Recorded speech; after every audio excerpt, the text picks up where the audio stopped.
Togo, après 5 ans d'exécution, 2012-2017, le projet de développement communautaire et des filets sociaux est arrivé à son terme. Financé par la Banque africaine à hauteur de 14 milliards de francs CFA, il a permis à des communautés défavorisées un meilleur accès aux infrastructures de base et aux filets de protection sociale. 29 millions et 15 millions de dollars seront respectivement injectés dans ces deux projets qui viendront consolider les acquis du programme. Ce don de 44 millions de dollars, environ 24 milliards de francs CFA, permettra la poursuite des efforts dans la lutte contre la pauvreté, le chômage et pour l'insertion socio-professionnelle des jeunes.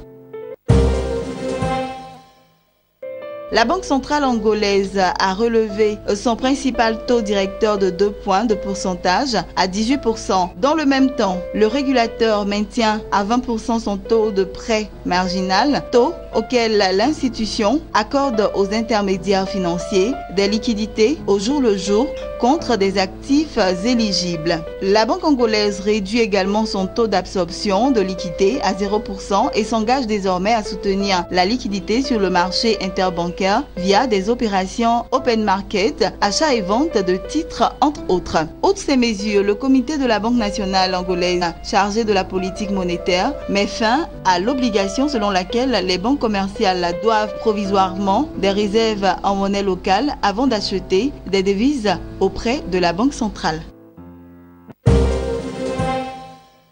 Le Fonds monétaire international FMI décaissera 22,5 millions de dollars, soit 13 milliards de francs CFA au Bénin. Ce financement vient appuyer le programme d'action du gouvernement béninois, indique un communiqué de l'institution de Bretton Woods. Ce décaissement constitue la seconde tranche d'une facilité élargie de crédit de plus de 150 millions de dollars accordée par le FMI. Il a été autorisé après la première revue de l'institution sur la mise en œuvre des réformes du programme quinquennal du gouvernement du Bénin. Tout en reconnaissant les efforts de l'État béninois, le fonds estime néanmoins que la politique de développement économique doit s'appuyer sur une plus grande mobilisation du financement domestique. Elle doit également tendre vers la réduction de la pauvreté et l'amélioration du climat des affaires.